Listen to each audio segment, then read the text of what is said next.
Como ustedes saben, la tromboembolia pulmonar, ¿qué cosa es? Un émbolo que se deposita o se obstruye, ¿qué cosa? Las arterias pulmonares. Ya está, listo, no hay nada más que eso. ¿Ya? Hay que tener en cuenta, como ustedes ven, es la tercera causa más común de enfermedad vascular aguda, suele ser más frecuente en varones que en mujeres y va a incrementar con la edad. Y hay que tener en cuenta acá, porque hay factores de riesgo genéticos que son imposibles de poder saber, son raras, mutación de factor 5, deficiencia de proteína C y S, síndrome del polipídico, posiblemente esto sí se pueda tratar parcialmente, pero estas dos primeras, si hasta que no tenga una trombosis o porque alguna reacción X extraña, se hacen estudios para ver cuánto porcentaje de factor de coagulación tienen en su sangre, y vale, está elevado, sería, ¿verdad? Porque muchas de estas enfermedades genéticas debutan con trombosis, puede ser cerebral, pulmonar, en cualquier parte, ¿verdad? Los adquiridos, que quizás es más interesante que tengan que saber, es la hospitalización prolongada. Ahora, no es que el paciente esté hospitalizado y digamos que, porque quieren saber qué es y el paciente está caminando por ahí en el hospital, esas no. Esos son los pacientes postrados.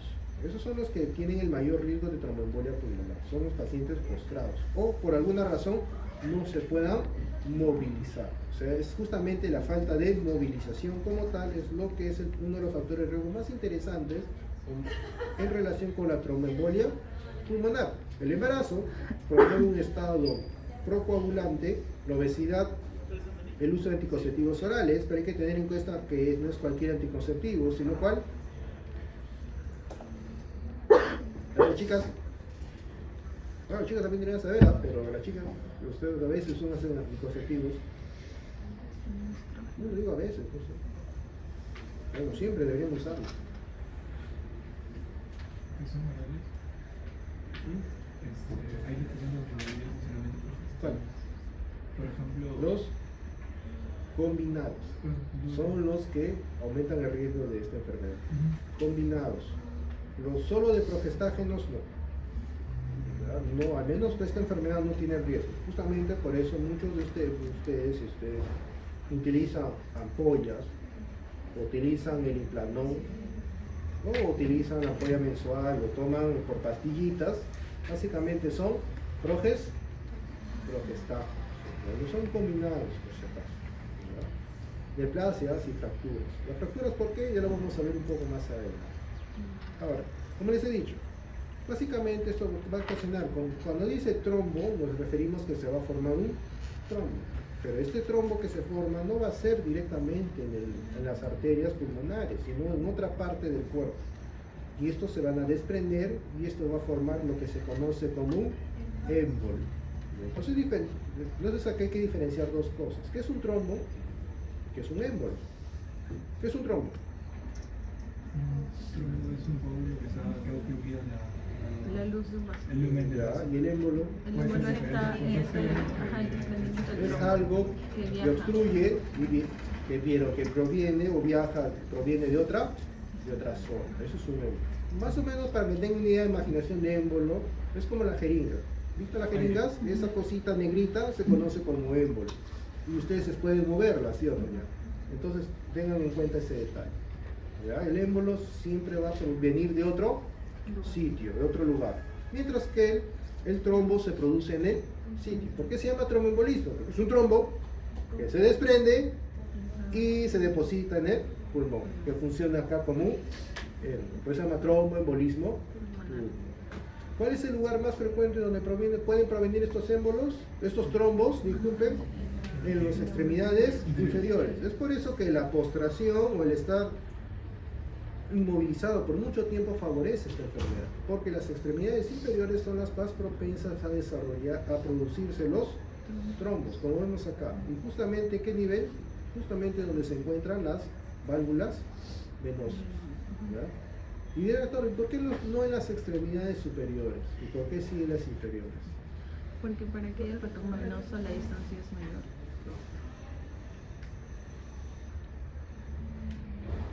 ¿Dónde hay válvulas venosas? Los miembros inferiores. ¿Los superiores hay válvulas venosas? No hay. O si hay, son muy pocas. ¿Verdad? La mayoría están en las extremidades sin fe. Ven que es importante conocer detalles de la anatomía, histología, pues por eso chicos, ¿ven? Así, deben integrar su conocimiento, no sean memoristas, ¿verdad? Eso sí o sea, tienen que saber datos de memoria, eso sí no les voy a negar, pero integren los conocimientos, ¿verdad? Entonces es lo mismo, entonces no se olviden que básicamente la éstasis lo que va a promover, o sea, el estar quieto, lo que promueve, sobre todo la presencia de estas válvulas, que haya turbulencias en el flujo sanguíneo y esto va a favorecer la formación de los trombos. Si esto se desprende y esto es lo que va a formar el famoso émbolo. Ahora, para hablar de esto hay que hablar de lo que es cualquier tromboembolismo, sea pulmonar o de otra parte del cuerpo, hay que hablar de lo que se conoce como la tríada de Virchow.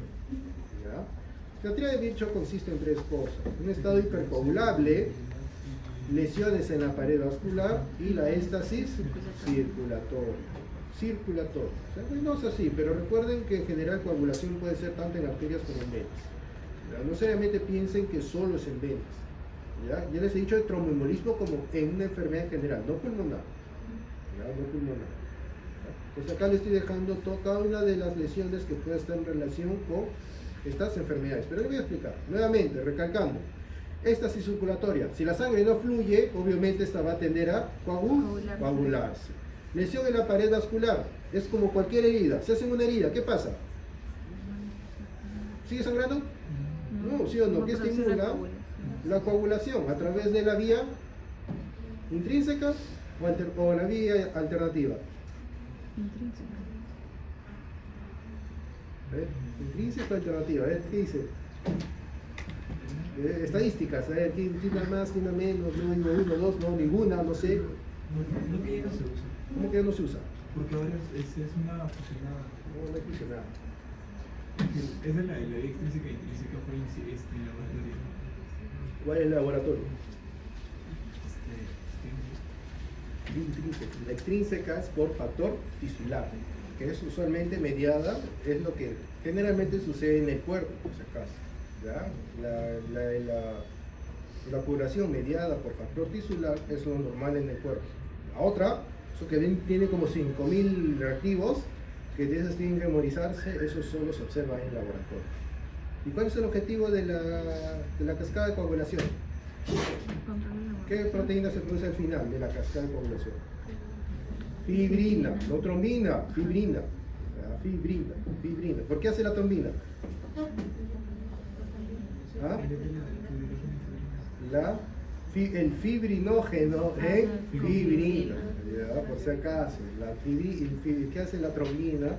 Convierte el fibrinógeno en fibrina, y eso es lo que se deposita en fibrina. Obviamente, cualquier cosa que estimule o dañe la pared vascular va a inducir la respuesta de la coagulación. Por ejemplo, la esteroesclerosis, que eso vamos a ver en la próxima clase, o en la acá, si me parece. Claro, si no me equivoco, traumatismos, como ustedes ven, y el estado hipercoagulable, que como ustedes ven es básicamente que haya una alteración de los factores de la coagulación, o sean de los pro o antitrombóticos, una elevación de los protrombóticos o una disminución de los factores antitrombóticos, porque recuerden que al final esto termina siendo un equilibrio, ¿ya? Que solo es roto cuando hay una lesión en la pared de los vasos. ¿Ya? Y aún así tampoco no es que si hay una rotura por esos vasos, no es que comienza a haber fibrosis de manera depósito de fibrina de manera descontrolada. Justamente para eso están los factores de anticoagulación o anticoagulantes que van a impedir que esto sea de manera exagerada, por si acaso. ¿Ya? Entonces, cosas que deben saber. Usualmente, como ustedes ven, para que se produzca como tal el infarto, tiene que producirse, para que haya síntomas debe haber una obstrucción de al menos del 10% de todas las arterias pulmonares, o sea, clínica llamativa. Lo segundo, interesante, que debe afectar al menos, usualmente la mayoría de estos infartos, o mejor dicho, de estos tromboembolismos se produce en los lóbulos inferiores, y la mitad de ellos puede haber un compromiso múltiple de diferentes zonas del pulmón. El problema, muchachos, con el tromboembolismo, ¿cuál es? Es que hay un desequilibrio entre la ventilación y la perfusión, pero en este caso, ¿cómo es? ¿En el pulmón ingresa y sale el aire normal? No. Sí, ¿cómo que no? Bueno, ¿acaso está afectada la vía aérea? En el tromboembolismo, ¿se obstruye algún bronquio, un bronquiolo? Nada, el aire entra y sale. Irrigación. ¿Cuál es el problema? Acá, la perfusión, porque si se obstruye va a entrar sangre a esos alveolos. No. No, entonces va a haber un intercambio gaseoso. No. No, obviamente no. Entonces es por eso la alteración. Entonces, chicos, cuando uno les dice desequilibrio entre la ventilación y perfusión, no siempre tiene que ver algo. El pobre pulmón, sí, el pobre vía aérea, el alveolo se obstruyó. No, también si hay obstrucciones de la irrigación como tal, también puede alterar esta relación. En este caso es el tromboembolismo pulmonar. Pero vamos a explicar esto acá en este diagrama. Entonces, ¿qué pasa, muchachos, cuando hay un tromboembolismo? Ya, se obstruyen las arterias pulmonares, ya, bueno, no ingresa sangre. ¿Verbo feliz? Bueno, no entra sangre, el otro pulmón que no tiene nada seguirá funcionando. No. ¿Qué pasa?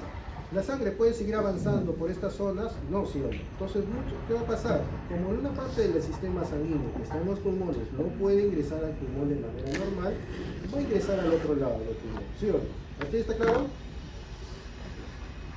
Pero de todas maneras, el volumen que está enviando el corazón no va a ser suficiente, mejor dicho, el volumen que está enviando el corazón va a ser demasiado para el pulmón en el que se encuentra, o mejor dicho, en las áreas no afectadas por el tromboembolismo. ¿Ya? Entonces, ¿qué es lo que va a ocasionar? Que haya una éstasis sanguíneas a nivel de las arterias pulmonares. ¿Y esto qué ocasiona? Que hay una dilatación del ventrículo derecho o izquierdo.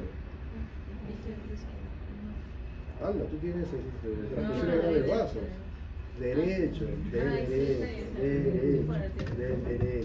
Es una dilatación del ventrículo derecho, porque obviamente la sangre se está quedando. ¿Ya? Entonces, ¿qué pasa? Si el ventrículo derecho se dilata, ¿qué se afecta? El anillo. ¿Qué válvula auriculoventricular se encuentra en el lado derecho? La válvula tricúspide. Pues al dilatarse el anillo, o sea, el lugar donde se encuentra la válvula, obviamente la válvula va a poder cerrar. No, va a estar ahí. Y esto es lo que produce lo que se conoce como una insuficiencia tricúspide. ¿Así está claro? Sí. Seguimos avanzando. Entonces, ¿qué pasa? Como el volumen está entrando y regresando al pobre ventrículo, ¿qué va a ocasionar? Que hay una mayor tensión sobre el ventrículo derecho, porque quiere enviar la sangre al pulmón, pero toda esta se termina derivando en la aurícula le sigue enviando y el ventrículo se sigue congestionando, se sigue dilatando. Obviamente va a tener que aumentar más la presión y justamente esto es lo que ocasiona la activación neurohormonal. ¿Qué es lo que va a ocasionar? Al haber de aumento de la dilatación del ventrículo, ¿qué es lo que tienen que recordar de fisiología acá en el corazón? Si hay más sangre, se contrae más. ¿Cómo se llama eso? El mecanismo de... ¿Qué dijeron? Frank Starling. Ah, sí se acuerdan. Está bien muchachos, ¿ah? Tienen que acordarse, ya les he dicho, acá tengo que saber todo, ¿ah?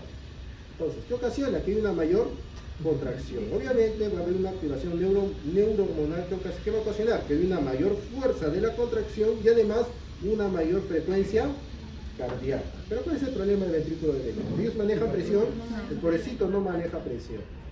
¿Ya? Entonces, al no manejar presión, obviamente el pobrecito se va a cansar rápidamente y va a encontrar una respuesta inflamatoria. Y va a ser, doctor, ¿cómo es esto de la respuesta inflamatoria? Supongo que alguno de ustedes habrá hecho ejercicios de algún momento de su vida de manera intensa, ¿sí o no? ¿Sí o no? Pesas, habrá corrido, qué sé yo, cargado peso, ¿qué es lo que? ¿Sí o no? Es decir que no, ¿ah? Doctor, yo me tengo que decir en mi casa. ¿No? ¿Nadie? ¿Sí o no? Sí. ¿Qué pasa cuando utiliza de manera exagerada un músculo? Hipertrofia. Y aparte que se hipertrofia, en el momento inicial, eso es en el tiempo, pero de manera aguda, al día siguiente. Inflamación. Ah, ya. Ah, sí, ouch, también hace el pobre corazón. ¿Ya?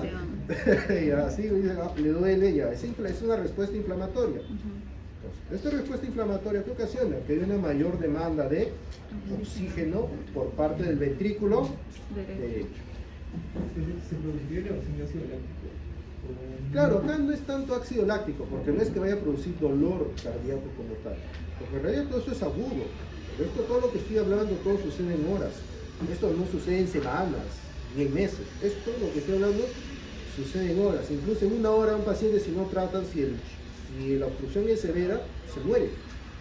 Así, un ratito. Entonces, ¿qué pasa? Va a haber lo que se conoce, esto aumenta la demanda, obviamente va a inducir que hay una isquemia a nivel pulmón, una isquemia a nivel del ventrículo derecho, ¿sí o no? El problema, muchachos, aparte de esto, que cuando hay un aumento del volumen dentro del ventrículo derecho, aparte también termina empujando el septo interventricular hacia del que digamos que está de manera normal empujando hacia el ventrículo izquierdo. En este caso el ventrículo izquierdo comienza a tener una disminución de la poscarga, porque justamente la sangre no puede entrar porque el septo, que normalmente está recto, está tirado a un costado, porque el ventrículo derecho está sobrecargado. Aparte, esta isquemia que va a producir que hay una disminución de la contractilidad. Esta disminución de la contractilidad exagera más la disminución de la poscarga del ventrículo derecho. ¿Qué es la poscarga? Tiene que conocer el ventrículo izquierdo. Así. Manera sencilla, chicos. Poscarga es la sangre que sale. Precarga es la sangre que entra. Listo, ya. No tiene que utilizarse tanta cosa. ¿Ya? Si no sabían qué cosa era cada uno, poscarga, ¿qué cosa es? Lo que sale. Precarga, lo que entra. Ya está. Listo. Facilito, ¿sí o no? Tienen que aprenderse la fisiología simple, muchachos. No sé, que después ya lo hacen, ya te terminan reforzando en su libro de fisiología. Sí, que la poscarga se mide así, que la precarga. Ya eso es para los cardiólogos. Los cardiólogos, está bien. Está bien. Eso tienen que saberlo, pero así, hasta el electrocardiograma, pero de memoria. ¿Ya? Bueno, sigamos. Sigue una disminución de la poscarga. El ventrículo derecho. Entonces, como la sangre no está saliendo, esta sangre va a ingresar al ventrículo derecho, al ventrículo izquierdo, disculpen. No, porque obviamente, si ya no está saliendo sangre, lo poco que sale es lo poco que está entrando al otro ventrículo, ¿sí o no? Supongo que se acordarán, porque es del ventrículo derecho va hacia los pulmones, aurícula izquierda, el ventrículo izquierdo. No se olviden, Entonces hay una disminución de la precarga del ventrículo izquierdo. Y si hay una disminución de la precarga del ventrículo izquierdo, ¿qué va a ocasionar? Que hay una disminución, obviamente, de la poscarga en todo el cuerpo, ¿sí o no? Porque el ventrículo izquierdo es donde sale la sangre para el resto del cuerpo. ¿Así está claro? Entonces, como hay una disminución de la cantidad de sangre, ¿qué ocasiona? Que hay una caída de la presión arterial. Si usted se acuerda de su fórmula de presión arterial, ¿qué cosa es? Gasto cardíaco. ¿Y el gasto cardíaco qué se mide? Frecuencia cardíaca por volumen sistólico. Ya, y entonces si hay una disminución de volumen sistólico, que es la poscarga, baja la presión. ¿Ven que es facilito ahora sí la fisiopatología? Pues hay una disminución de la poscarga, disminución de la presión sistémica, y obviamente si ya tenemos acá que el pobre ventrículo derecho no hiperfunde, el pobrecito, porque necesita oxígeno y encima le estás bajando la presión, ¿qué va a ocasionar? Que obviamente disminuya más la cantidad de oxígeno disponible para el pobre ventrículo derecho y obviamente va a entrar el paciente y no solo el ventrículo, sino incluso de todo el cuerpo. ¿Qué va a entrar? En shock. Y si no lo desobstruyes, se muere. Tengan en cuenta toda esta secuencia del mecanismo fisiopatológico del tromboembolismo pulmonar. Cosas que deben saber, chicos, acá. Si ustedes quieren diagnosticar tromboembolismo pulmonar, usualmente, ¿cuál es el examen que van a hacer? Dímero D. ¿Ya? El dímero D es un, digamos, se podría considerar que es un factor de predictor negativo. ¿Ya? ¿Qué significa? Que si le sale negativo, lo más probable es que no tenga tromboembolismo. Pero si le sale elevado, tienen que pensar en tromboembolismo pulmonar. No significa que lo sea. Más bien, si es negativo, ustedes están seguros que lo más probable es que no lo sea. Por eso se dice que tiene un alto, digamos que tiene una, puede decir sensibilidad negativa, pero en realidad el término adecuado es un valor predictivo negativo. Porque si sale negativo, es muy probable que no lo sea. ¿Ya? Pero si sale elevado, deben considerar dentro de sus posibilidades. ¿Ya? Por si acaso.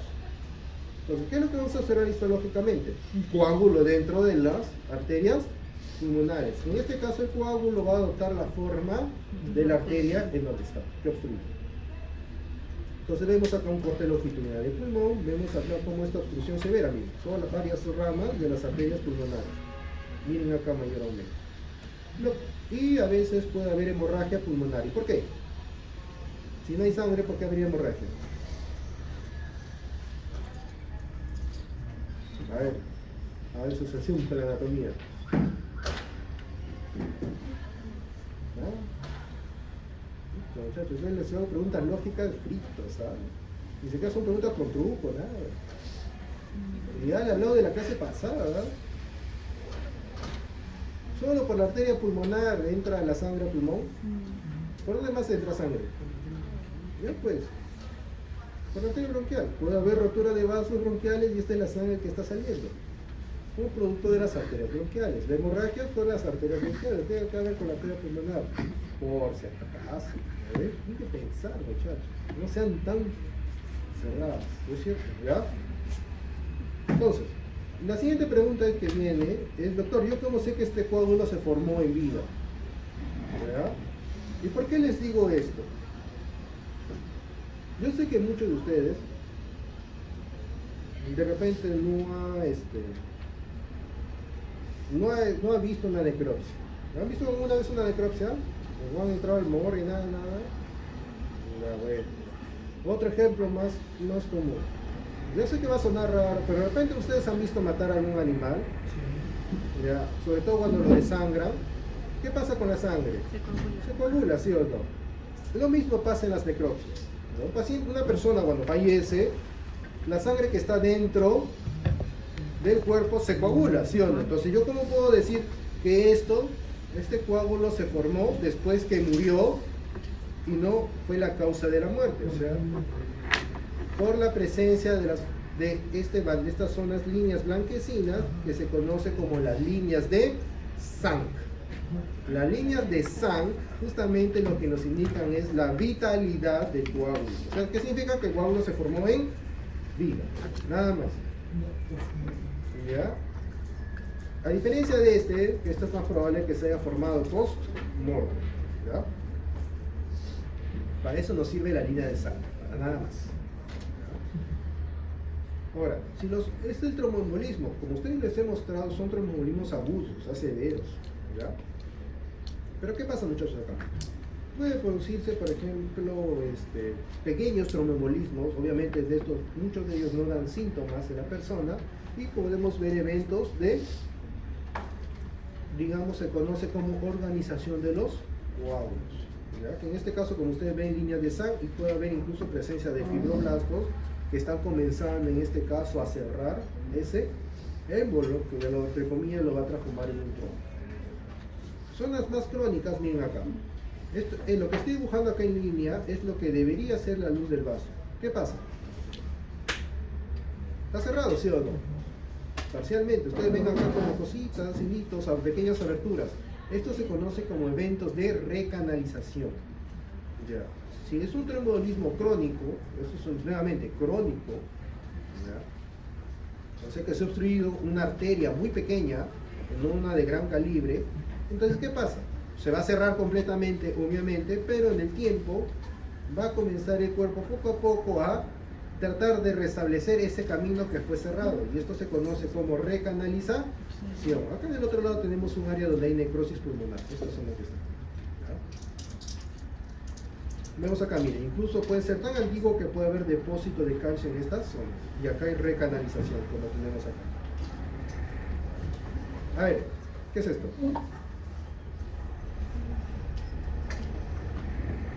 Ay, una dura el piso.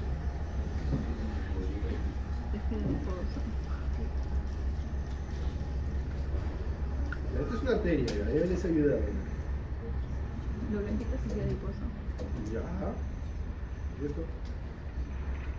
Capilares. ¿Ah? Capilares. Capilares. Eso es un de corazón contra el lipídico. No. Esto sí, pero esto.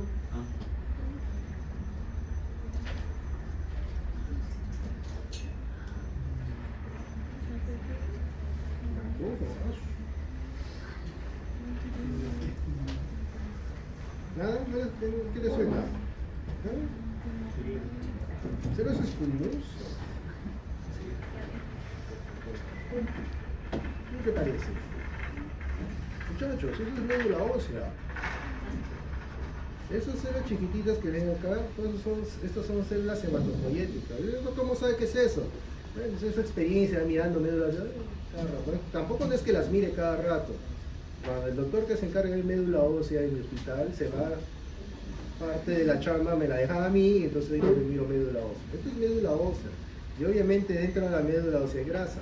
Esto se conoce como un émbolo.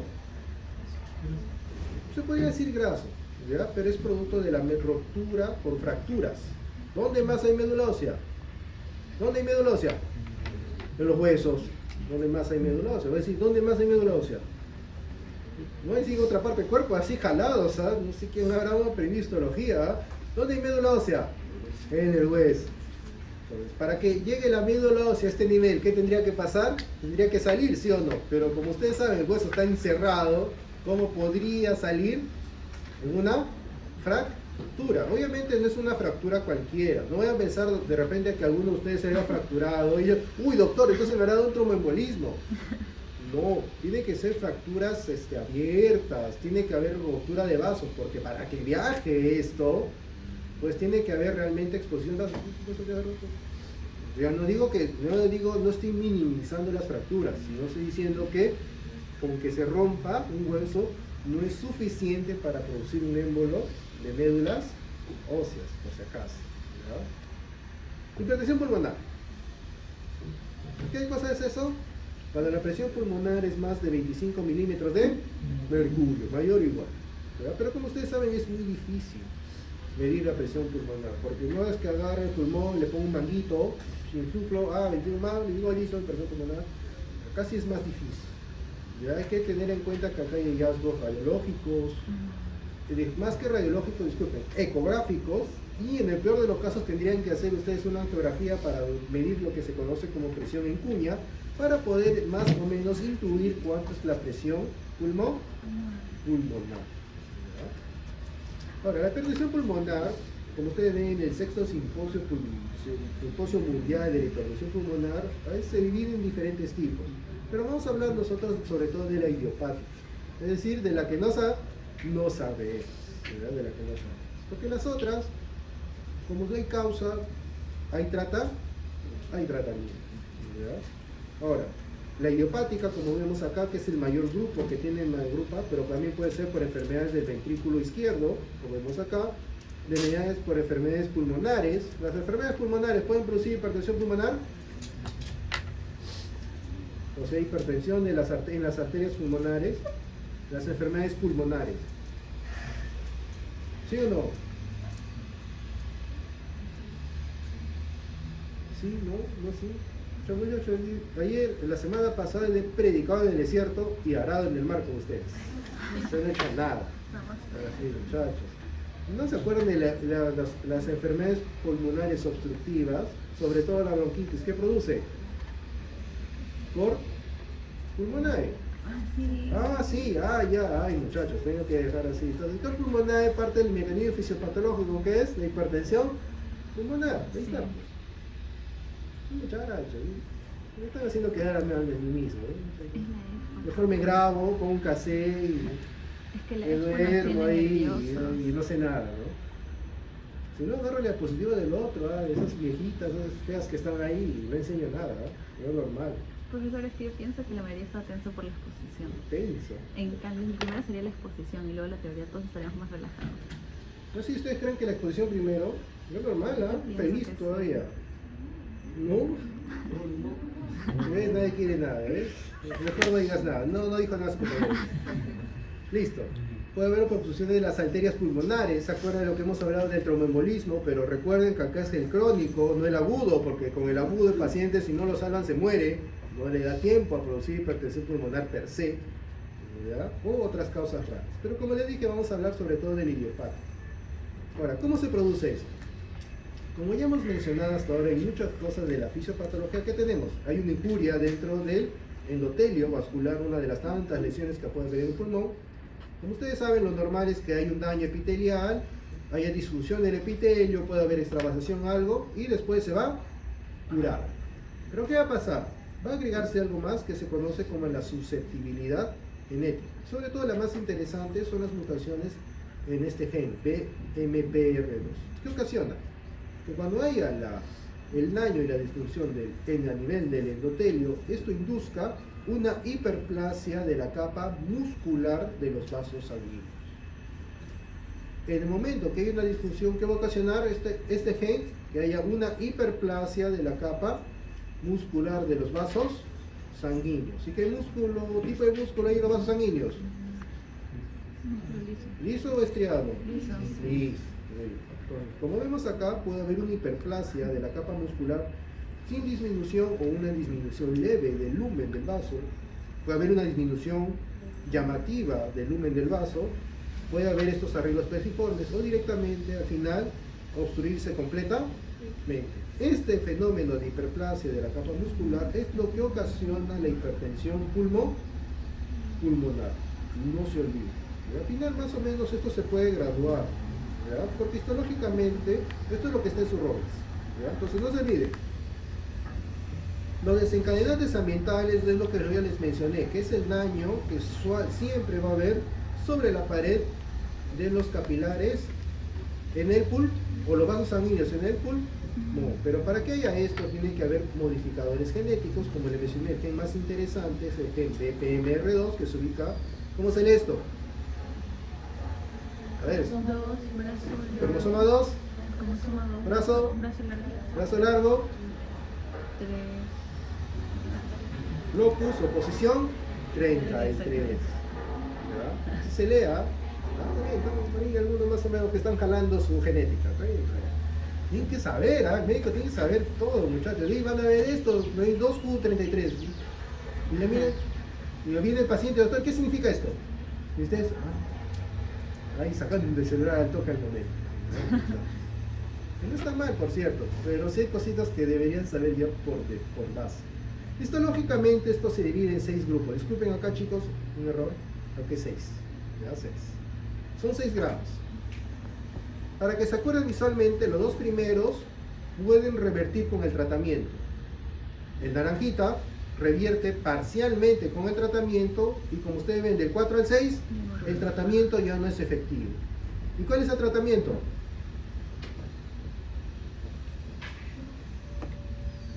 No me digan que le van a dar enalapril, ahí sí jalados,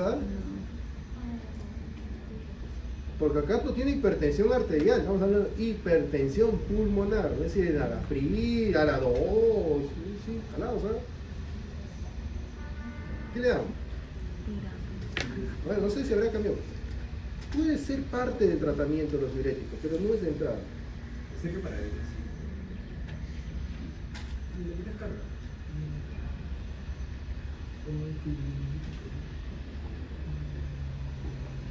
Sí lo conocen el medicamento, pero lo conocen en su uso más común comercial, pero no en su uso médico.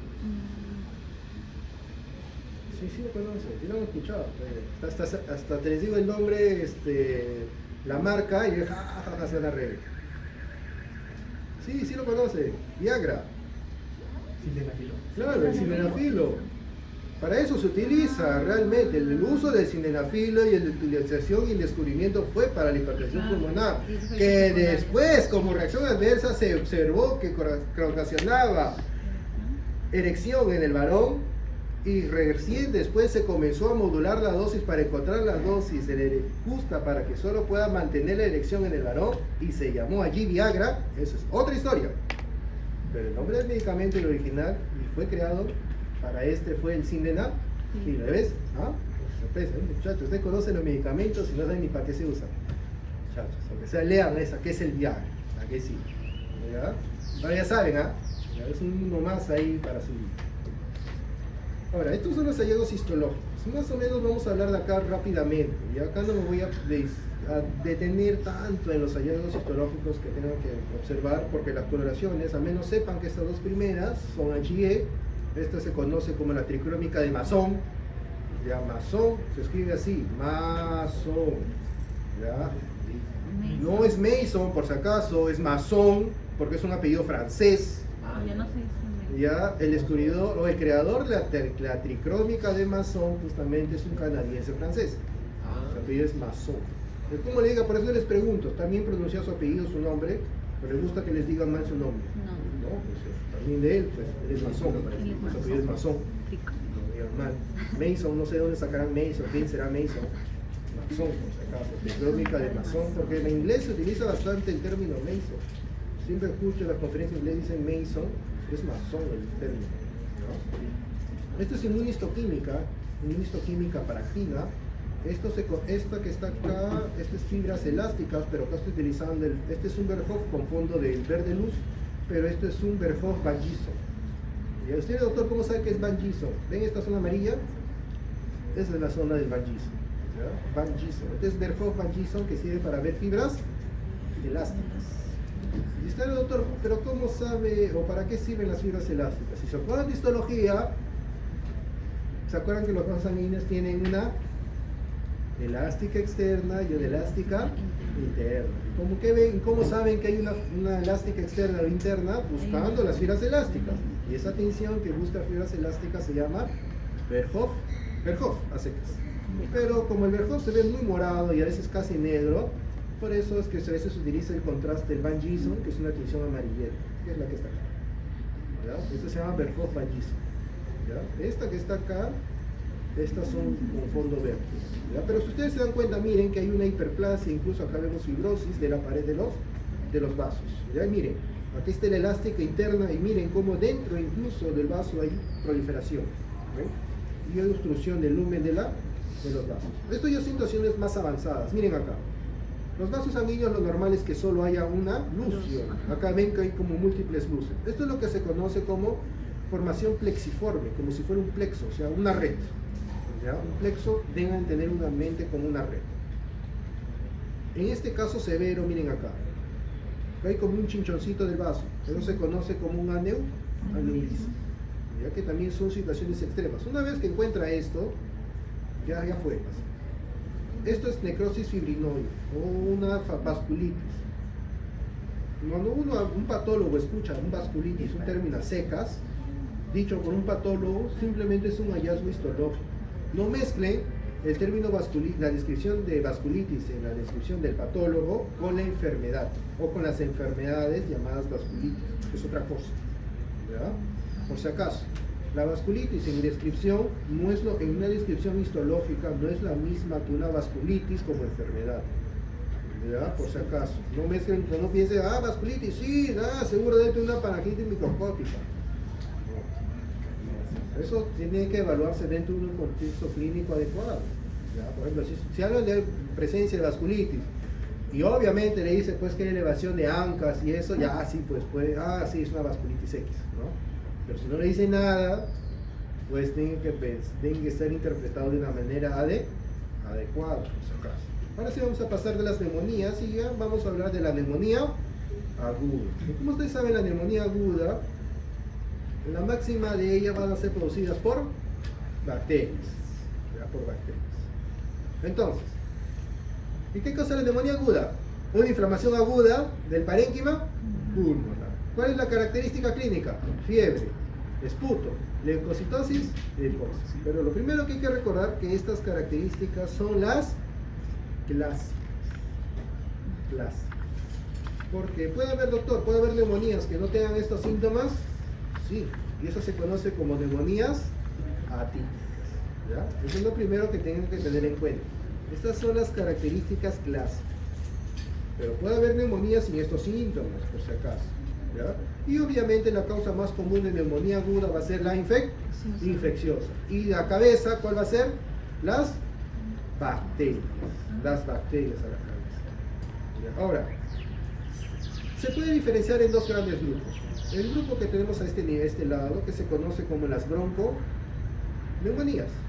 ¿Ya? Las bronconeumonías que tenemos acá. ¿Por qué se llama ese nombre? Porque es una afectación por parches del parénquima pulmonar. Se cree porque la difusión de eso es a través de los bronquiolos. De ahí viene ese nombre de bronconeumonía. A diferencia de la otra que tenemos acá, que se conoce como neumonía de tipo lobar.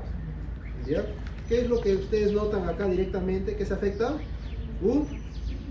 un lóbulo o puede afectarse un segmento, solo un área determinada del pulmón, mientras que acá vemos que hay un compromiso más difuso del parénquima pulmonar. O sea, hay zonas afectadas y no afectadas.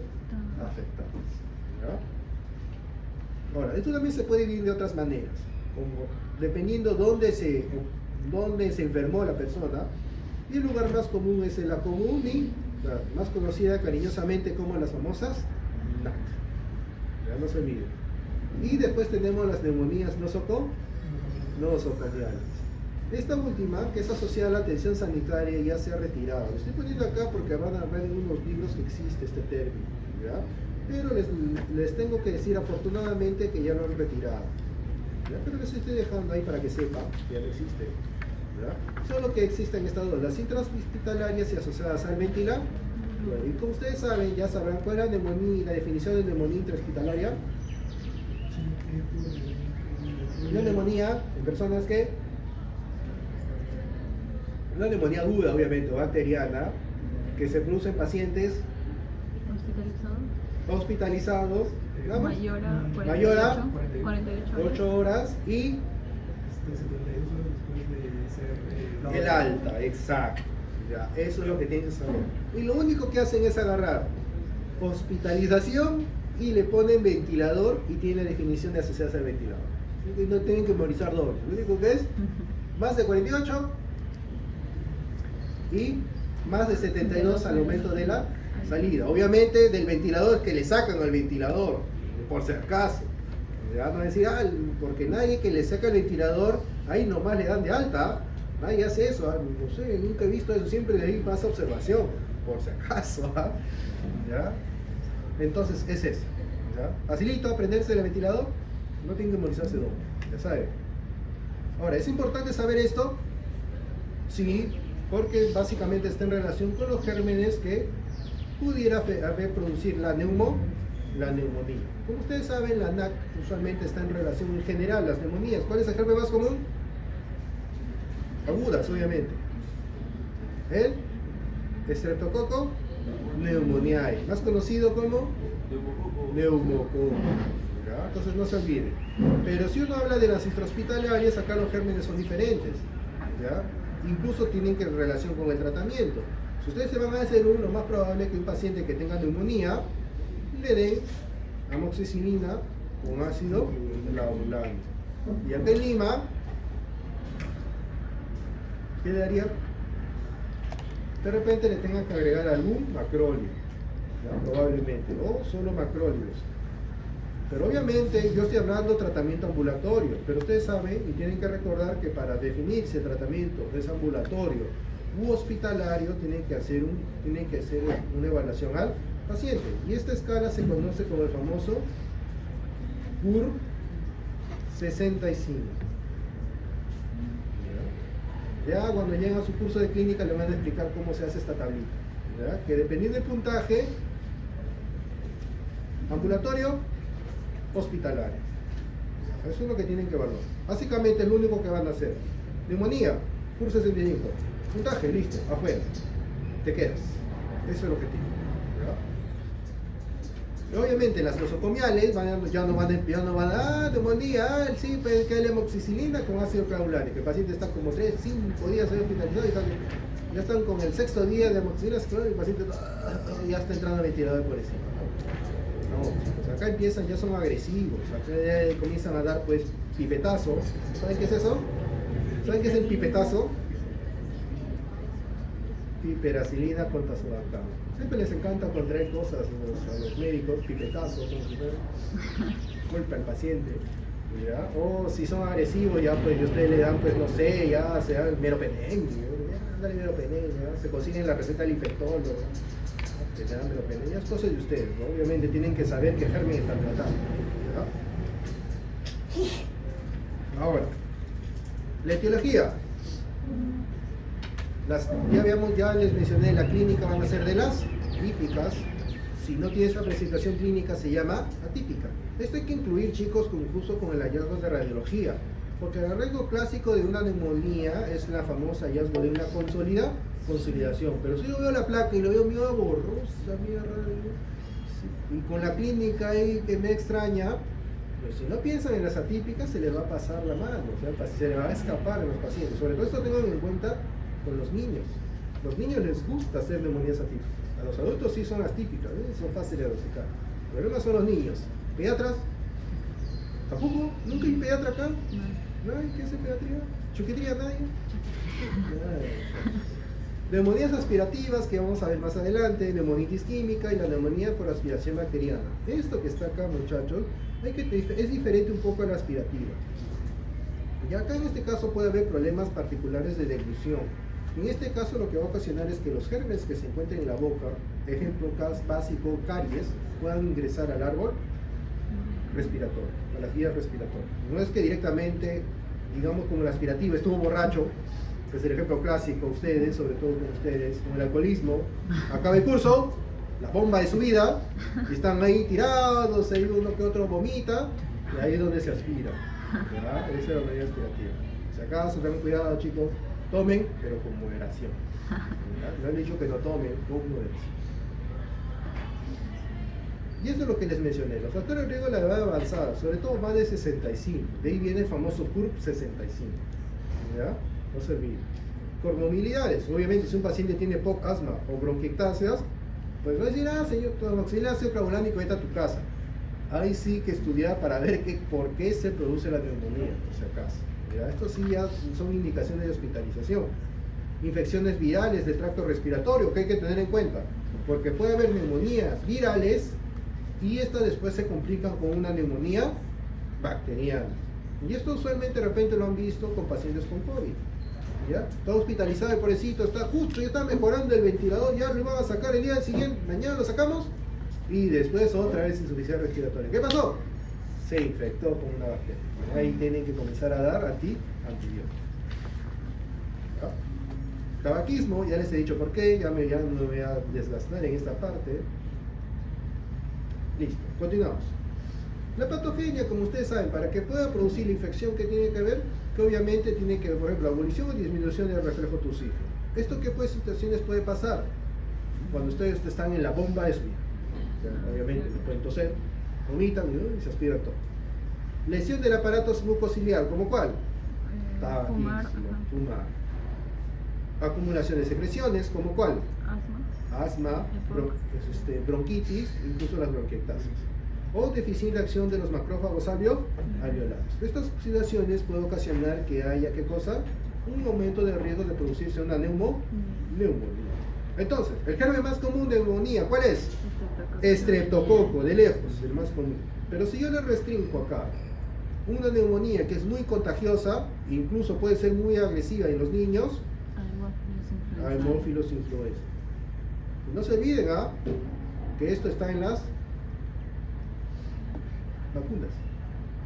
Haemophilus influenza se vacuna.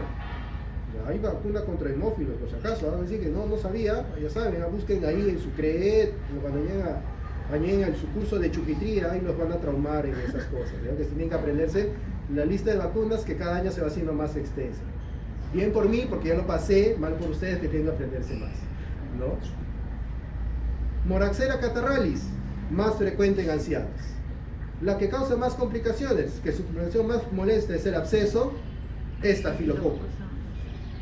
Si usted dice la germen gram negativo más común que produce neumonía, Klebsiella, neumonía, no se olviden. Atípicas, niños y jóvenes, micoplasma a la cabeza. Ya es por eso que las neumonías en niños no son las típicas, ¿ya? Porque la más común suele ser el micoplasma. Y también no se le va a ocurrir darle amoxicilina con ácido clavulánico, porque el micoplasma va a mirar eso y se va a reír en su cara. Acá lo que tienen que dar es macrólisis. En pacientes con enfermedades con otras comorbilidades puede tener Legionella pneumófila. Acá le dejo la lista para que puedan. Ahora, si es por virus, gripe, coronavirus, el metapneumovirus humano, que son los más comunes encontrados en este tipo de enfermedades. Entonces, voy a correr esto. ¿Qué es lo que vemos a nivel macroscópico? Corte longitudinal del pulmón, ambos son pulmones derecho e izquierdo. ¿Cuántos lóbulos hay? Dos. Entonces, ¿derecho o izquierdo? Izquierdo. Estoy seguro, muchachos, no estar seguro, debe saberse ya el número de los pulmones, ya sabe, 3, 2. ¿Ya? Izquierdo. Entonces, un pulmón izquierdo, pero ¿cuál es la diferencia? Estas son las blanquecinas que vemos en ambos lados, justamente en las zonas de consolidación. ¿Ya? Y ustedes ven acá que este efecto es como si fuera, hay zonas de consolidación y hay zonas no afectadas. Esto es el hallazgo característico de la bronconeumonía, pero miremos acá, todo un lóbulo pulmonar está afectado en su mayoría. Se conoce como neumonía global. Estos son los hallazgos histológicos característicos o las 4 fases características de la neumonía, que no se deben olvidar. La congestión, usualmente puede estar, dependiendo del libro que usted revise en 24 horas, va a haber otro libro que dice 1 a 2 días, hasta 2 días, que vamos a encontrar que el pulmón es pesado. ¿Por qué? Porque tiene congestión. ¿Y la congestión qué cosa es? Dilatación y gran cantidad de glóbulos rojos o eritrocitos dentro de los vasos y una gran cantidad de líquido intraalveolar. Y va a haber pocos neutrófilos, porque está empezando la respuesta inflamatoria. Y esto da paso a la hepatización roja. En este caso, ¿qué va a pasar? ¿Por qué se llama hepatización? Porque recuerda al hígado. Roja, porque se ve de color rojo. ¿Ya? ¿Y qué es lo que vamos a ver? Que el pulmón obviamente está lleno, pero en este caso, aparte del edema que ya tenemos en la parte anterior, que es el líquido interalveolar, ¿qué vamos a encontrar? Glóbulos rojos o eritrocitos y también gran presencia de neutrófilos. Puede haber fibrina, ¿ya? Puede haber fibrina dentro de los espacios alveolares. Pero lo que va a llamar la atención y lo que lo característico de esta zona, de este tipo, en esta fase van a ser la presencia de eritrocitos.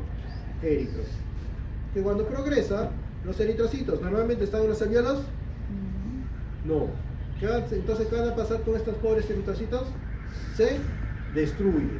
¿Y quién lo destruye? Los neutrófilos y los macrófagos. Entonces, ¿van a ver acá glóbulos rojos? ¿Van a ver glóbulos rojos? No. ¿Qué va a haber? ¿Qué cosa acá? Gran cantidad de ¿qué cosa? De exudados, que básicamente son neutrófilos y macro. Y al final, siempre ya les he dicho que la respuesta inflamatoria deben considerarlo como una fiesta. ¿Ya? Todo viene, todo el mundo se loca, todo se destruye, y al final alguien tiene que calmar la cosa, ¿sí o no? ¿Quién viene? Los macrófagos M tipo 2 o M2. Que ellos van a tener una respuesta antiinflamatoria que va a ocasionar, si se dañan los alveolos, vamos a comenzar a ver una reepitelización de los alveolos. ¿Qué más va a haber? Puede haber algo de vasodilatación, pero en este caso va a ser para promover la absorción del líquido que está en el alveolo. ¿Van a haber neutrófilos?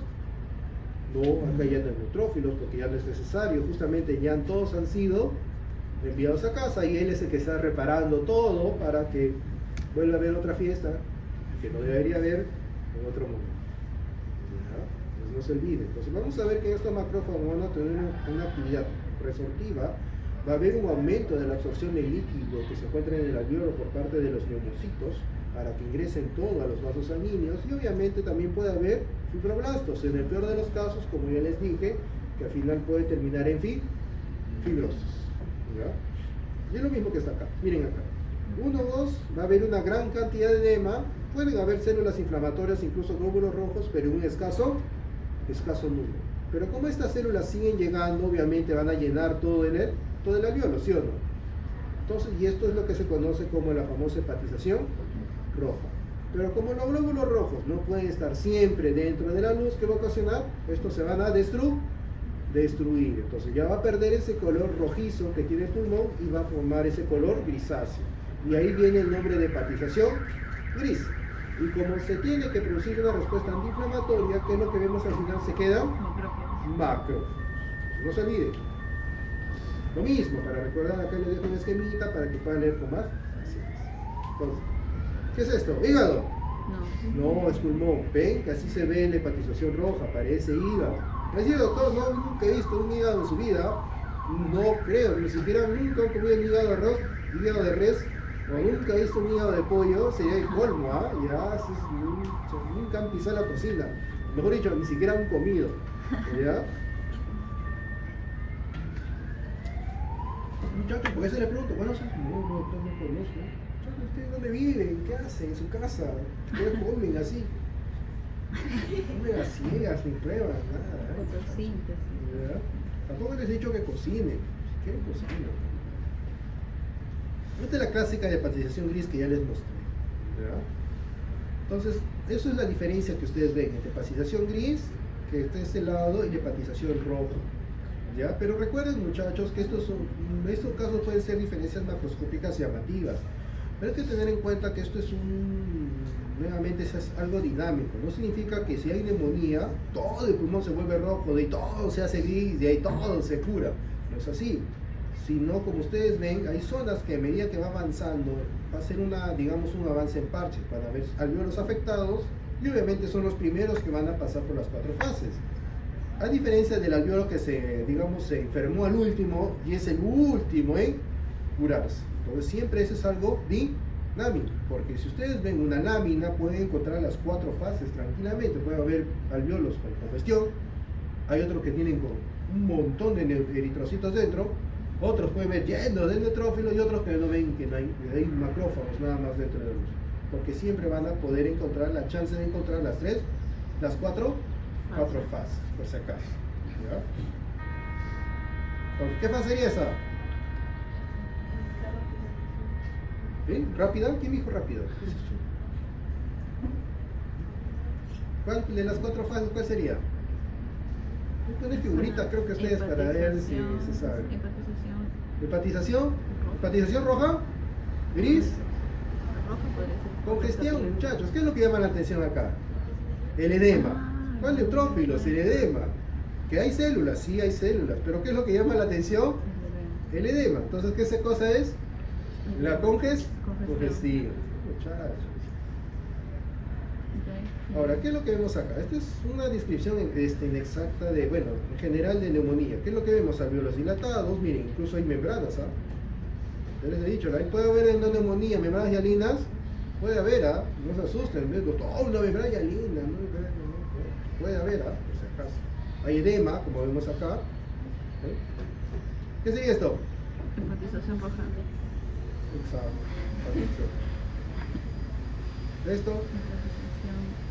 Esto podría caer dentro de la hepatización roja, gris, ya es un poquito dudoso por el que no es tan clara la imagen. ¿Ya? Miren acá, esto que está acá, si ustedes se dan cuenta, van a ver cómo acá hay la inflamación y como si fuera un chorrito se mete al otro alvéolo. Esto es un poro de Koch. Entonces, para que vean que si un alvéolo se inflama, o hay una respuesta inflamatoria, esta se puede transmitir a otro alvéolo a través de ¿qué cosa? De los poros de Koch. No se olviden, ¿ya? Los poros de Koch. ¿Qué sería esto?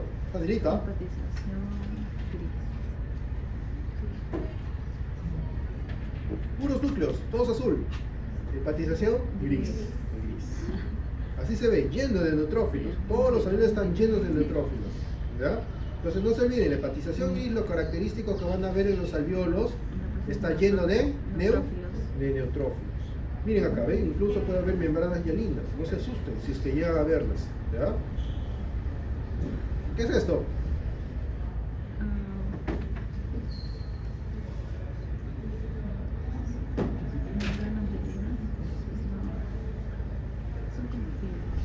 ¿Qué es eso?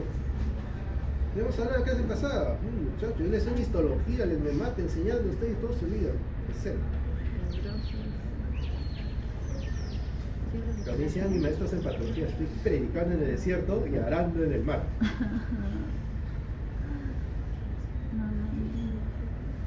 ¿Qué es esto?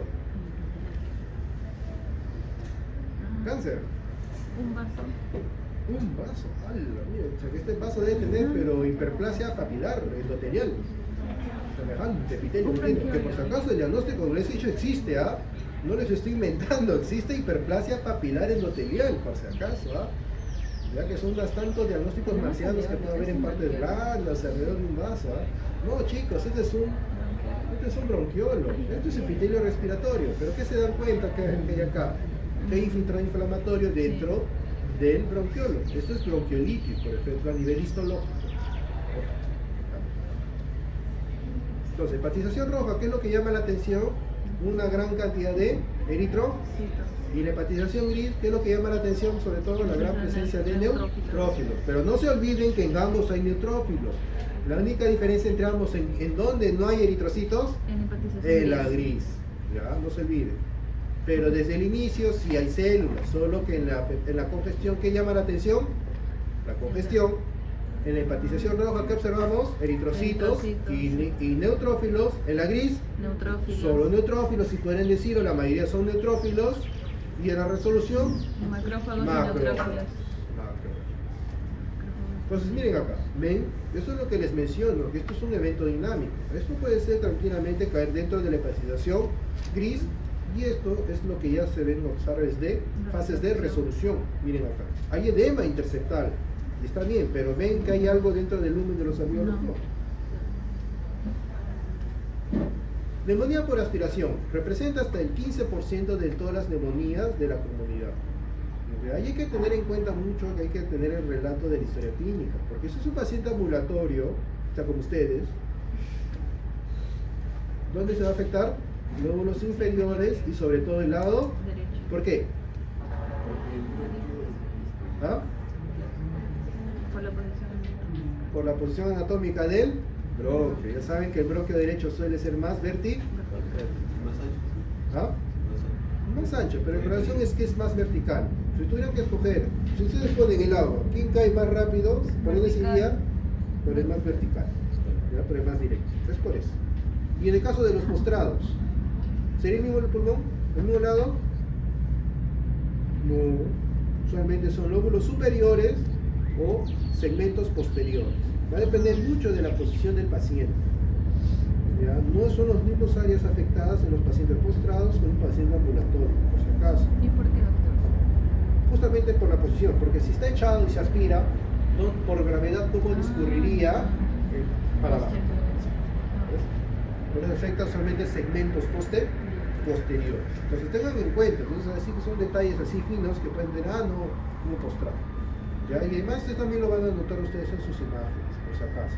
Ahora, eso tampoco no implica que vayan a cambiar su tratamiento. Eso no cambia el tratamiento. Ahora, la neumonía por aspiración tiene unas características peculiares. Uno, que va a haber reacción al cuerpo extraño. ¿Por qué? Porque justamente la aspiración, ¿qué se van a aspirar? El contenido del gástrico, ¿cierto? ¿Y qué cosa hay usualmente en el estómago? Comida. Es un cuerpo extraño para el sistema respiratorio y por eso va a haber reacción al cuerpo extraño y por eso hay granulomas.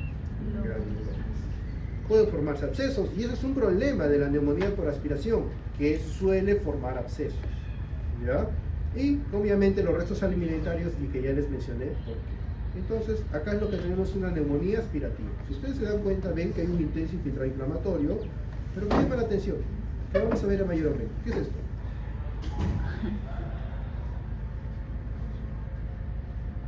¿Qué es?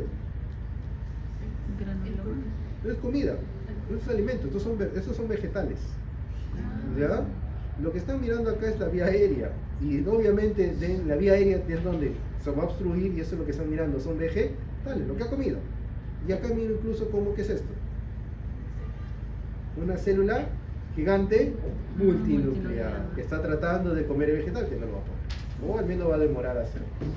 ¿Ya? Entonces son hallazgos que van a diferenciar de una neumonía cualquiera, de una neumonía aspirativa, que vamos a ver la famosa presencia de reacción gigantocelular a cuerpo extraño, que también general, como el cuerpo extraño va a formar un granulo. ¿Ya? Y esta es la complicación más común, que es el absceso, que lo vamos a ver en la siguiente imagen, en la siguiente diapositiva. ¿Qué cosa es el absceso pulmonar? Si una neumonía se complica, en este caso, como ustedes hemos visto que hay un infiltrado inflamatorio dentro de los alvéolos, pero si este exagera, ¿qué puede ocasionar? Que haya destrucción de los septos alveolares, ¿sí o no? Y esta destrucción de los septos alveolares como tal va a ser una destrucción obviamente disruptiva del mismo parénquima pulmonar y lo va a destruir. Y esto se conoce como necrosis licuefactiva. ¿Ya? Entonces, doctor, no me acuerdo, no me memorizo de las necrosis. Creo que el ejemplo más simple lo pueden tener así. Cuando se acochan un huevo, ¿qué pasa? Al final, cuando terminas acochando, reconocen la clara y la yema, ¿sí o Sí. no? Excepto que la agiten, pero de manera normal reconocen, ¿sí o no? Sí. Saben que es la clara y la yema, pero si ustedes saben un huevo sin sacochar, la clara y la yema se ven diferentes, ¿sí o no? Pero todavía la pueden reconocer si están cochadas, ¿sí o no? Sí. Eso se conoce como coagulación, las proteínas se coagulan. De ahí viene la necrosis coagulativa. ¿Queda claro? Sí. Ejemplos prácticos. Por otro lado, si agarran, meten diferentes cosas a la licuadora, la prenden, se licúa, ¿reconocen algo de ahí? No, por eso viene el término de licuefactivo. ¿Ya? ¿Así se entienden las necrosis? Sí. ¿Se la explicaron así más sencillo? No. ¿Nunca se la explicó así en AP1? Bueno, ya la saben. ¿Ya? Así apréndanselas, al menos como mnemotecnia, ¿sí? Porque eso es marea, eso de las necrosis licuefactivas, coagulativas, ¿cuál será cuál? Y están ahí uno dudando. En general son los dos ejemplos clásicos, ¿ya? Que es coagulativa y licuefactiva. Y ahí van a decir, doctor, pero me ha enseñado que hay otras, pero son necrosis, formas peculiares de necrosis, como la necrosis grasa, la necrosis gaseosa, que al final simplemente son modificaciones de estas dos bases, ya que es de la licuefactiva y coagulativa. En este caso, la necrosis que se produce por infecciones, usualmente es necrosis tipo licuefactiva. Entonces, siempre que ustedes, doctor, no sé, si yo miro un tejido, no sé cómo diferenciar.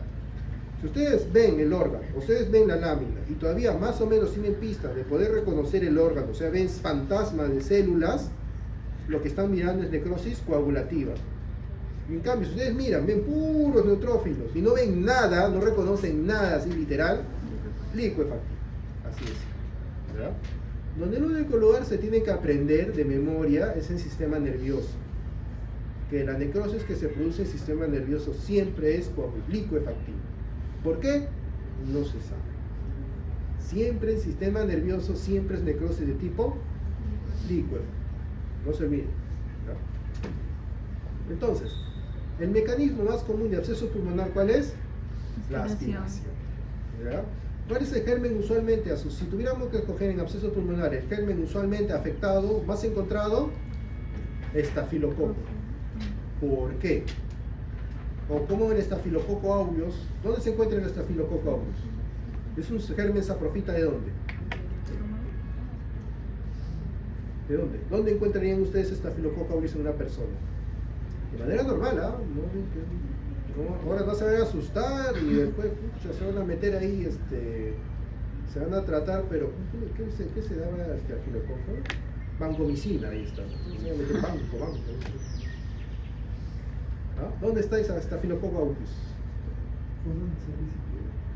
Piel, sobre todo. Y entonces, doctor, si está en la piel, ¿cómo se mete el pulmón?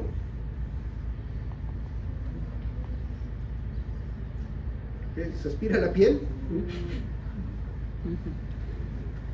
¿Se limpia la nariz? ¿Se mete el dedo a la nariz? No, muchachos. Visiones.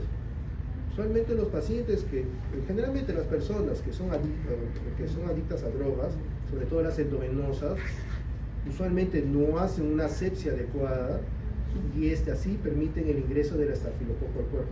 Y se va a los pulmones y puede producir abscesos pulmonares. ¿Verdad? Así es como si una persona se infecta con estafilococo, por si acaso. ¿Verdad? Es por eso que cuando ustedes ponen inyecciones, tienen que limpiar bien la zona, ¿ya? Porque si no, lo único que están haciendo, aparte de colocarle medicamento, que están haciendo a la pobre persona, están metiendo el estafilococo aureus, ¿ya? Por favor, chicos, cuidado, exacto. No así, no, que no así nomás, no una vainita, desinfecte, ¿ya? Por eso se hace la antisepsia, ¿ya? No es por gusto, no es porque hay que gastar alcohol para que sea bonito, no que sea refinado, esas cosas, ¿ya? Por favor, chicos. Ay, muchachos, los abscesos pueden ser pequeños o grandes. En este caso el punto de corte van a ser los 6 centímetros, que es el promedio, como vemos acá. Y lo interesante es que va a haber una destrucción del parénquima pulmonar. ¿Por qué tipo de necrosis? Licuefactiva, no se olviden. Radiológicamente van a ver esto, van a ver cavidades. Pero ¿qué es lo que llama la atención en esta cavidad? En esta línea se conoce como los niveles. En este caso, este nivel hidroaéreo se da por la presencia de lo que ustedes coloquialmente se conoce como pus, que básicamente es necrosis, tejido necrótico, material purulento. ¿Y una persona puede vivir con ese tamaño? No, este tamaño no, este paciente debe estar hospitalizado. Este paciente debe estar mal. Para que haya llegado a esto, probablemente haya tenido muchos días que se estaba aguantando y al final ya no lo quedó otra más que ir al hospital. Al final encontraron este huecazo. ¿Ya? Entonces, macroscópicamente, ¿qué es lo que será? Miren, parénquima pulmonar, y vemos que hay una formación cavitaria que está llena de material purulento. Histológicamente, ¿qué es lo que se observa? Justamente esta formación cavitaria, esta cavidad que encontramos directamente un gran contenido de neutrófilos. Básicamente la pus o el material purulento es la presencia de neutrófilos y restos o debris celular. Y ustedes ven, en esta zona, ¿reconocen parénquima pulmonar? ¿Ven alveolos? No, justamente esa es la característica de los abscesos. Esto se conoce como necrosis licuefactiva. Obviamente, si se va a curar esta zona, simplemente va a quedar como una cicatriz. No es que los alveolos van a crecer, porque acá alveolos ya no vuelven a crecer. ¿Ya? O sea, simplemente queda como cicatriz. Una retracción en un paciente que si estuviera absceso en el tiempo, lo único que va a quedar. ¿Ya? Entonces, ¿qué es lo que vamos a ver? Una formación cavitaria, que obviamente en la pared, entre comillas, en el borde de esta formación cavitaria, vamos a ver una gran cantidad de polimorfos nucleares o neutrófilos. Y dentro de ellos podemos observar la necrosis. Incluso si ustedes pueden encontrar, ven estos moraditos puntillados, parece medio nuboso, son las bacterias. Ahora, histológicamente, en HE no se puede saber qué bacteria es. Doctor, pero hacemos tinción de Gram. Pues me dirán que es Gram positivo o Gram negativo, pero más allá de eso, nada. Si ustedes quieren saber qué bacteria es, ¿qué harían? Cultivo. Tienen que cultivar. Sea hemocultivos, cultivo de esputo, pero si ustedes quieren saber qué germen es, solo les queda hacer cultivo. El cultivo. Ahora, tampoco no es que le van a hacer un pedacito que le enviamos al patólogo, de ahí lo sacamos. Si metieron la muestra de formol, ya fue.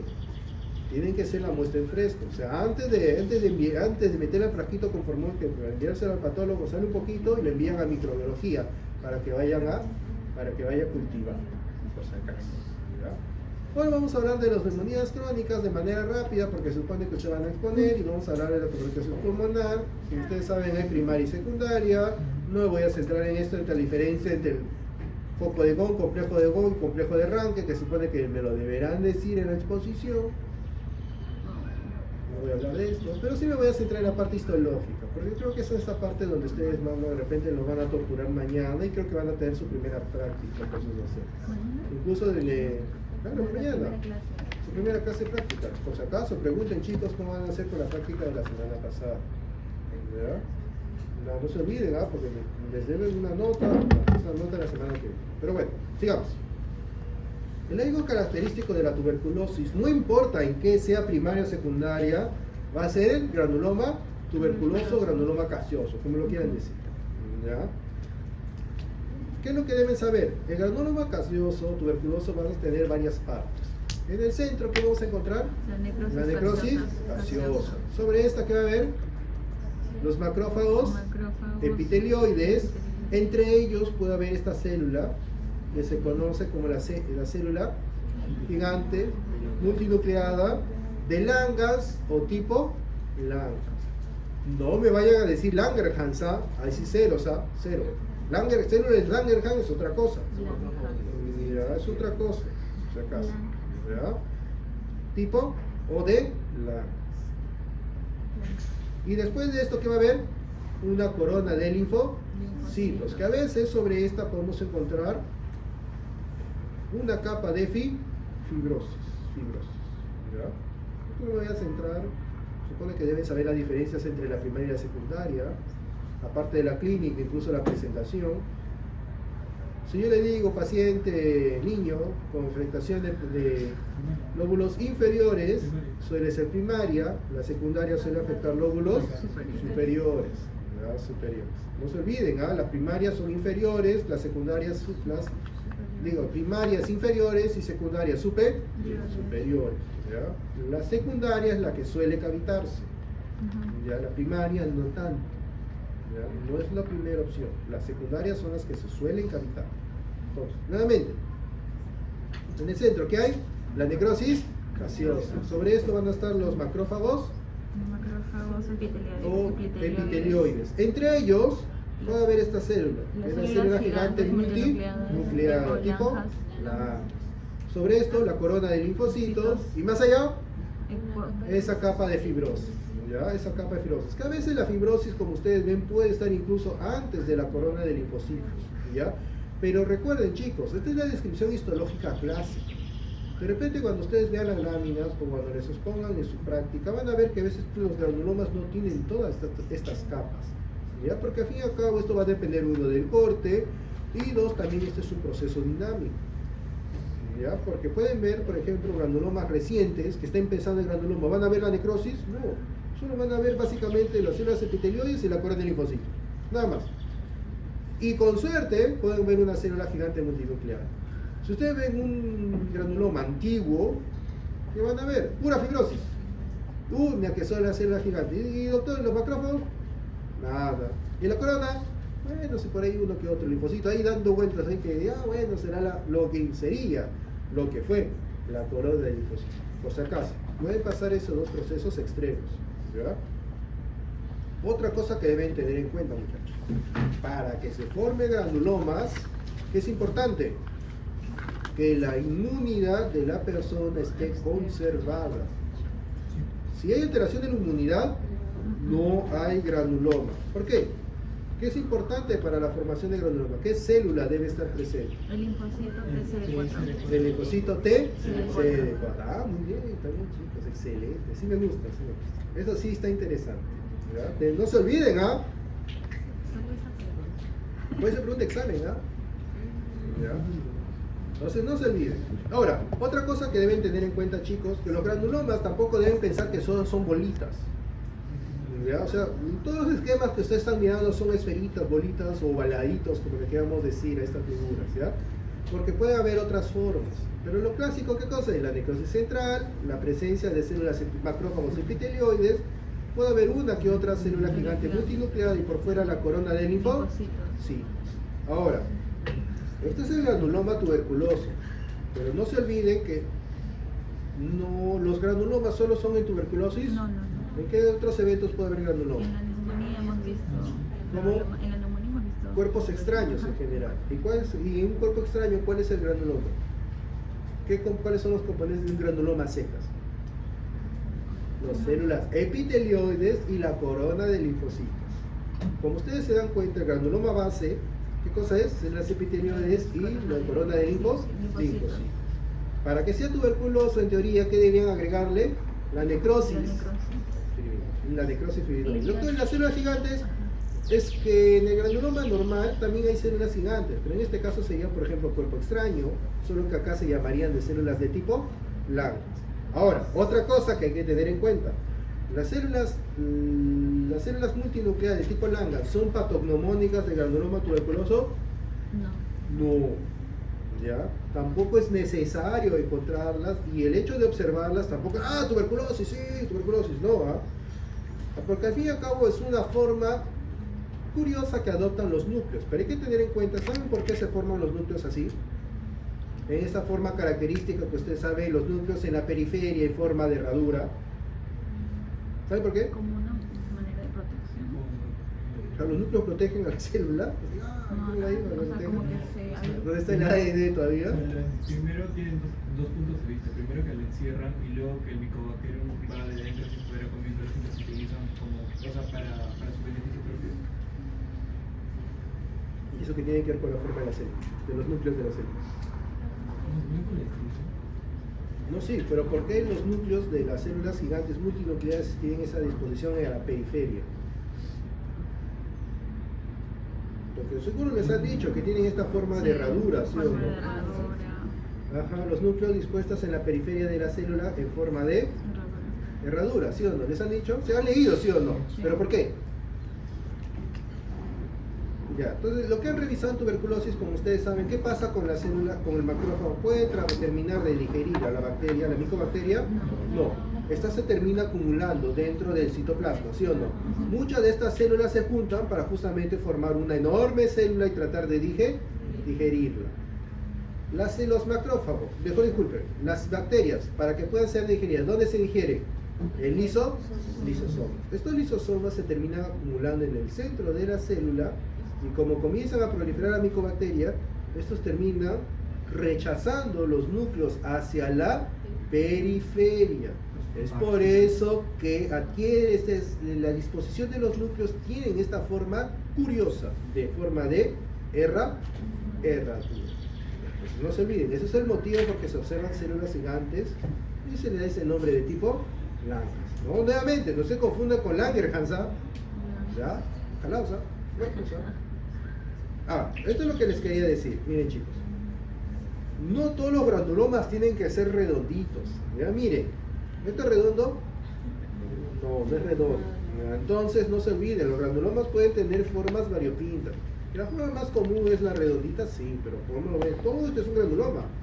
Todo esto, pero tienen esta forma irregular. Pero a pesar de la forma irregular, siguen teniendo los mismos componentes: necrosis gaseosa, macrófagos, epitelioides y la famosa corona de linfocitos, que incluso, como ustedes ven, estas fibras usocelulares, ven acá, que es la fibrosis. Ahí está, un granulomita bien bonito, pero esto es un granulomita joven. ¿Ya? Miren, incluso la necrosis gaseosa acá es muy incipiente. ¿Ya? ¿Qué es esto? Las famosas micobacterias. Entonces, lo primero que tienen que saber, chicos, que la coloración que observamos y la famosa coloración de 100 Nielsen se utiliza en esputo. Si ustedes quieren buscar micobacterias en tejido, se utiliza la coloración de Kim-Yu. El tejido se utiliza la coloración de Kim-Yu, que es una coloración derivada o modificada de la coloración de 100 Nielsen. ¿Ya? Pero ojo, nuevamente, si yo les digo, yo hago mi esputo y les digo así, positivo, ¿qué significa? Que está expuesto al ácido. No, significa que hay una bacteria ácido alcohol resistente, nada más. 100 Nielsen no es específica de micobacterias. Que la mayoría de las micobacterias son positivas a 100 Nielsen, sí es cierto, pero eso es la única bacteria, o mejor dicho, el único género de bacterias que es positiva a 100 Nielsen. Hay otras bacterias positivas a 100 Nielsen, por si acaso. ¿Cómo? A ver, microbiología, a ver qué se acuerdan. ¿Ah? ¿Britos? No, otra bacteria, yo te estoy hablando de otras bacterias, he dicho que el género micobacteria. ¿Ya? Pues el género, las especies, ¿cuáles son? Tuberculosis, africanos, bovis, esos son positivas, pero otras bacterias, fuera del género micobacteria.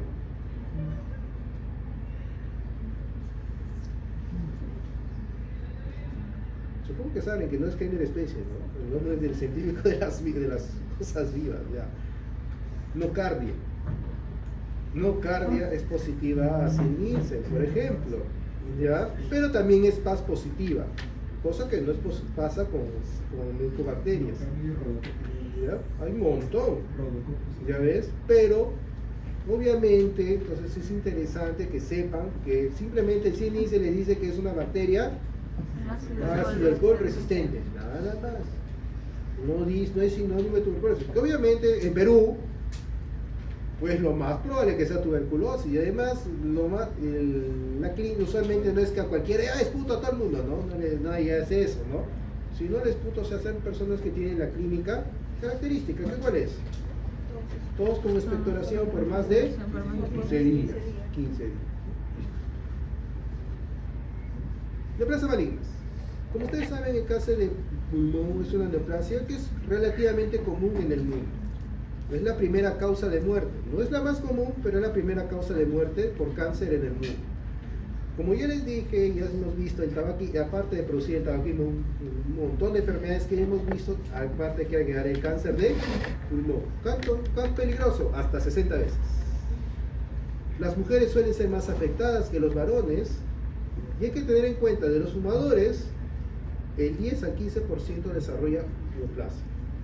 O sea, por eso les digo que de repente dicen, sí, pero mi tío fuma como chimenea y nada, ¿no? Pues, va a caer pues del centro del 85%, ¿no? Pero hay que tener en cuenta que los fumadores pasivos también pueden ser afectados. Obviamente hay otros riesgos, ¿ya? Como tenemos acá la contaminación, que tengan mutaciones genéticas o que esté predispuestos. Esta lista que ustedes ven acá, supongo que han visto en sus diapositivas, ¿han visto, doctor? ¿Qué es esto? Esta es toda la lista de neoplasias en pulmón reconocidas por la OMS. Obviamente, doctor, que nos va a hablar de todas estas, no. Es un montón. Y como ustedes ven, acá están acá hay qué cosa, papilomas, adenomas, adenocarcinomas, el escamoso, otros tumores epiteliales como es el carcinoma, los adenoscamosos, que es una mezcla de ambos, ¿ya? Los tumores de células grandes y de células pequeñas, eso no les voy a hablar. Solo voy a hablar de dos, que son los más comunes, ¿ya? No se asusten, ¿verdad, chicos? Porque hablar de esto, chicos, es hablar de para 3 días, ¿verdad? Hablar una de cada uno. Endocarcinoma es la neoplasia más común en pulmón, ¿ya? Seguro uno de ustedes va a decir, doctor, yo viste mi banquito que dice que es el escamoso. Eso fue hace años, ¿ya? El carcinoma escamoso hace años, en su banquito era la clave. Ahora, en el 5º libro de edición de los libros azules del OMS, cuando se habla de cáncer, es el adenocarcinoma. Entonces, nuevamente, si ustedes a partir de ahora, si en el examen recientado, es una pregunta clásica, ¿de cuándo en cuándo aparece? No sé por qué. Igualito, ¿eh? Neoplasia pulmonar, neoplasia primaria pulmonar más frecuente, 2 puntos. Ahora es el adenocarcinoma. El adenocarcinoma. Entonces, es la neoplasia de células no pequeñas, porque hay células pequeñas, ¿verdad? Más frecuente en mujeres. Usualmente 60-70 años, suele afectar más el lóbulo superior que el lóbulo inferior. Cosa importante, suele afectar a la periferia. O sea, si ustedes ven una placa pulmonar con un nódulo pulmonar periférico, y también le dice, fuma, una posibilidad que estén mirando es adenocarcinoma periférico. La metástasis suele afectar en este orden de frecuencia: cerebro, hueso, hígado y glándulas suprarrenales. ¿Ya? Ese es el orden de frecuencia de metástasis de esta neoplasia. Entonces, para que haya esto, que es metástasis de tipo vascular. ¿Ya? Vascular. Cosa interesante, esta neoplasia le gusta aparecer en cicatrices pulmonares. Entonces, ¿qué enfermedad puede dejar cicatriz pulmonar? Común en Perú. TB. Pues si el paciente tuvo tuberculosis y después le encuentran cáncer, el más probable que sería adenocarcinoma. ¿Ya? El fumar es un factor de riesgo, pero no es tan potente para esta enfermedad. Pero sí, vemos otras cosas raras como radón en el suelo, que son en ciertos lugares donde antes se utilizaba para hacer cosas raras que se hacían en el tiempo de la edad moderna, como palitos que curaban cosas, esos palitos radiactivos. De repente si tienen un reloj antiquísimo que brilla en la oscuridad, eso no era porque es un material fluorescente, eso es porque tenía un material radioactivo, ¿verdad? Entonces, si no sabían, ya saben. Pero eso es el reloj de la abuela, de la bisabuela, esos relojes, ¿ah? No los de ahora, esos que brillan en la oscuridad, esos no son radioactivos, ¿ya? Por si acaso. Mutaciones genéticas interesantes que deben memorizarse son 2, EGFR y KRAS. Y sobre todo esta. ¿Por qué? Porque esta tiene tratamiento específico. ¿Ya? En cáncer de pulmón, si se detecta esta mutación, tiene tratamiento específico. Otras que también tiene es ROS1, pero es muy infrecuente. La más común es EGFR, que tiene tratamiento. En KRAS no es tan bueno, no tiene un tratamiento como tal. ¿Ya? Macroscópicamente, que observamos en carcinoma pulmonar? Una neoplasia de bordes definidos. Como vemos acá, pueden ser multilobulados, que puede haber necrosis en el centro. Ya les he dicho, usualmente está en la periferia. Usualmente, miren acá, nuevamente, suele ser de bordes definidos, sólida, de bordes lobulados, y se encuentra en la periferia del pulmón. Histológicamente hay un montón de variantes. Esta variante que estamos mirando acá se le conoce como variante lepídica. Doctor, ¿cómo es? ¿Saben qué es las cosas lepídicas? ¿No? ¿Sí? ¿No? ¿No saben?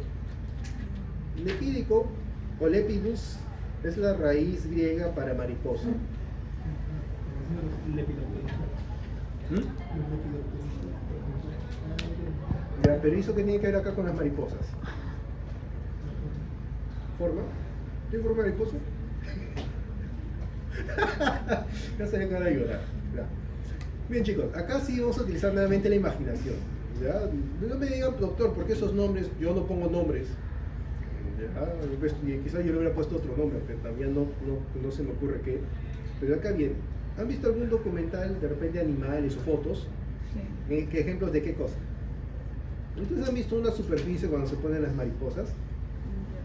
Parecen como cositas así elevadas, cada mariposita, un tronco, por ejemplo, de un árbol, toditas se paran en filita y todos se ponen como una fila. ¿Se imaginan eso? Ya. Imaginen eso acá. ¿Ven cada celulita? Es una mariposa. Sí, yo sé, doctor, eso es demasiado, hay que meter un tronchito para entender esta. Ya, yo me entiendo. De ahí viene el término lepídico, ¿ya? Que cada celulita es como si fuera una mariposita en la superficie. De ahí viene el término adenocarcinoma lepídico. Nuevamente, insisto, esto le estoy dejando aquí como descripción, si es que a alguien le interesaría la neumología, ahí está. Esto se conoce como papilar, porque forma papilas. ¿Ya? Entonces no se olviden, estos son patrones histológicos, ¿ya? Que a veces se terminan asociando, teniendo como una variante del adenocarcinoma. Esto se le conoce como micropapilar. ¿Por qué?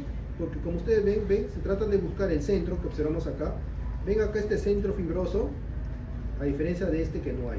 Entonces por eso se conoce como micropapilar. Miren acá, ¿ven? Parece que hubiera un tallito acá, bien chiquitito. Por eso se conoce como micropapilar. ¿Qué es esto rosado que está acá? Mucina. Por eso se llama adenocarcinoma mucinos. Histológicamente, ¿qué es lo que se observa y qué es lo que debería, entre comillas, aprenderse o llevarse de esta parte? ¿No? Aprenderse los tipos histológicos, porque eso es para el residente. Ya ellos los martirizo con esto. ¿Ya? Bueno, yo no veo pulmón, así que no los puedo martirizar de eso. ¿Ya? Pero ¿qué es lo que importante? Que es una neoplasia de bordes definidos, multilobulados. ¿Ya? Como vemos acá, puede formar glándulas, de ahí viene el término de adenocarcinoma, y vamos a tener nucleolo prominente y figuras mitóticas, y va a haber una pérdida de la relación núcleo-citoplasma. O sea, va a haber mucho núcleo para tan poco citoplasma. Puede ser alto relación núcleo-citoplasma.